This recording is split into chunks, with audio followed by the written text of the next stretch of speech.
Support for Cinema Classics comes from Film Columbus, enriching our community to make Columbus a destination for film education, exhibition, and production. Learn more at filmcolumbus.com. Cinema Classics is produced by John DeSando and Johnny DiLoretto. Listen to shows every Thursday at 8:01 p.m. and full shows online at WCBE.org. I'm John DeSando. I'm Johnny DiLoretto. This is Cinema Classics. It is indeed. I'll tell you, I had a classic motorcycle once. Mm-hmm. It was stolen. I had it in Boston. Oh, wow. It was the same model that Steve McQueen rode. Wow. It was a Harley Davidson Really? 250 cc's. That's why it was stolen.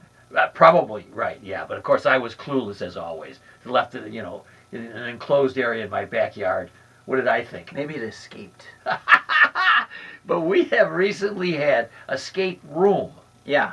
It's the kind of thing you might do. I would never do. Mm-hmm. As thrills. You think you I and would do Summer, that? I think you and Summer Oh my might God, try I to find do the idea that. of that dreadful. Would never do that. Anyway, there are rooms. Do you have to do it with other people? Like Yeah. Yes, You of course. have a red- Now I wouldn't do that.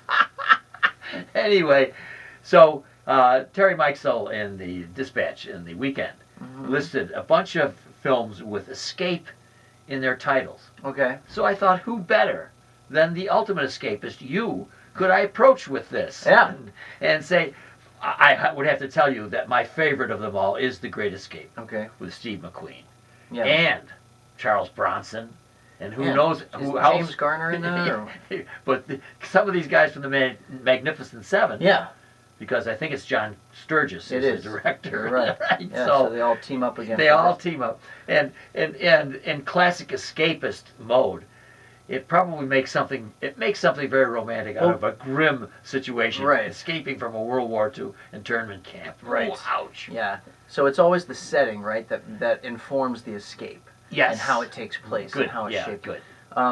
My favorite is, can you guess? It's got to be Escape from Alcatraz. Yes, that's it. Thank you very much for knowing my psyche. Escape from Alcatraz, Clint Eastwood, early And now, 80s. This place is impossible to escape. Well, it was, Alcatraz was considered to be inescapable. yeah. It was really a nightmare for prisoners. And Clint Eastwood made this movie in the early 80s. It's a really great, small-scale, intimate movie about how these guys break out from Alcatraz, and it's based on a true story. And Patrick McGowan is with him. McGowan is the warden. He's nasty. And Don Siegel is the director. And Don Siegel, yeah. So he's got that great team up, right? Wow, The guy that directed yeah. Dirty Harry, and he directed Two Mules for Sister Sarah with Clint Eastwood. Yeah. It's a really taut Yeah. thriller, and Eastwood, of course, is great. Probably you'd have to go back. At the time, his performance wasn't as considered so good, but now. Oh, yeah. In retrospect, but I love that movie. Yeah. Now tell me, does he escape? Yeah, he escapes. They Okay. escape. All three of them. Him and two other guys escape. Okay. And they build these little dummies out of paper mache, and Right. they spoon their way. Okay. They Yeah. create a tunnel, and it's all this great stuff. But again, it's based on a true story. Now, once they escaped, they had to swim across the San Francisco Bay, and Chilly. really cold, right? Really cold. Jeez. And they say that it has sharks in it, and blah blah blah, and the current.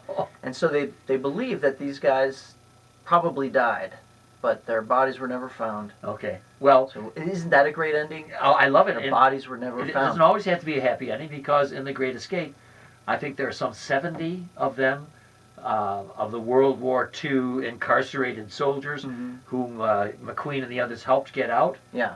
Only 3 survived. Wow. The Nazis murdered them all Man. whenever they found them, isn't it? So it isn't always a great, but that escape. But see, the great thing about Escape from Alcatraz is, although we don't know that they made it, alive across the bay, they did escape. Yes. They made it. They That's did a it. great- They that's got a out good- of that prison. that's a good Now, point. we've eaten up 5 minutes and we've only talked about 2 escape movies. So that's it for this episode of Cinema Classics. No, because we've got another great director Okay. doing 2 that I can think of. Okay. Escape from New York in 1981 and Escape from L.A. Did in not see that coming. 1996. I did not see that coming. So we've Yeah. had some good directors. We have John Carpenter here. Escape from New York, that's a great premise, right? All of New York City is now a prison. Wasn't that what I'm just thinking the same So thing? great. Of course, it's a prison anyway. So just make it a prison. Wow, what a great concept. So Snake Plissken, Kurt Russell Right. goes in there to Good for you, rescue yeah. he goes in there to rescue the Yeah, president's he's daughter. already convicted robber, right, or something. Yeah. I love that. What a great iconic role in his eye patch. And Go ahead. and Lee Van Cleef is in it, and Ernest Borgnine. Mhm. Come on. Great B-movie cast. And then they bring him back 15 years later. That one I don't think I've ever seen. Yeah, Escape and this from is LA. the one where a doomsday device in Los Angeles. Okay. And he's brought in, which is again an island, an autonomous island. Okay. Isn't it interesting? L.A. had become that. All right. So some of this stuff is Because of an earthquake, it probably shaken off right. the coast. But in Escape from L.A., we have another great actor, probably not known at that time, Steve Buscemi. Oh. Isn't that great? Wow, yeah. See, I think directors and actors make these very solid films. Yeah. Now then, 2 others with Escape in the title don't mean anything to me. Do we have to have Escape in the title for these? Well, that was what Terry was Well, we're doing. not copying off of Terry. Well, right? I thought it was a good suggestion. Oh, man. Could I give you the Okay, the go final ahead. 2 that I had? Yes. And I don't even know the directors for these. All right, hit me. But Brian Cox plays an escapist in 2008. Uh-huh. Escapist. The Escapist. Yeah. And, Now, does that technically count as having the word escape? well, in the wouldn't you title? think? And the final one, starring a favorite of ours, who will play in any film that will have him, came out in '94, so I'm going back, and this would be Ray Liotta. Oh. What was that? What's that movie? No Escape. Oh, No Escape. That's not a bad movie, actually. That's a kind of fun crappy soldier. movie. Yeah. Let's not forget, since we're only talking about movies with escape in the title, Uh-oh. a couple of years ago, Uh-oh. Schwarzenegger and Stallone teamed up for a really kind of Oh, yeah. bad... Why am I not remembering? Yeah, it's called Escape Plan.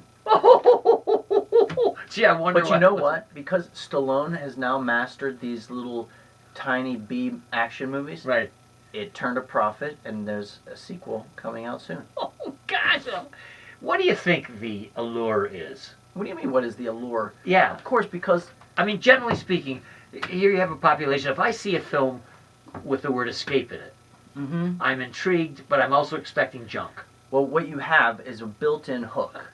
A That's what I built-in wanted. narrative hook. Yeah. Right? So we always like to see, even when it has nothing to do with escape, if there's a moment, if a protagonist is trapped in a situation, you want to, it pleases us as spectators when it's resolved, when there's resolution. So escaping has this built-in kind of narrative drive to it. You know the conclusion you want to happen. Yeah. Right? And so even bad ones are kind of entertaining. Good, good. So you see some resolution in it. You see some fulfillment of an expectation. But it's out there. It's on the horizon Yeah. always, right? Very That's the nice. end. Yes. That's the end game. When you have movies like just Star Wars, for instance, you know the classic narrative goes like this: here's a problem. You know the protagonist is faced with this problem.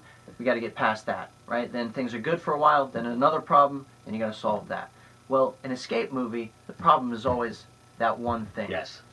Yeah. And there are little mini hurdles in the way, but it's always that one big goal. And I'm wondering, if, and of course yours is a beautiful explanation. I don't even need to add anything to that. But in my own mind, if there isn't, in some meta way, all of us wanting to escape. For sure. Whoever we are, whatever we are. Yeah, absolutely. And isn't that the big thing that's always ticking in the back of our minds, right? Like, if only we could hit the lottery, we could escape this drudgery. Anyway.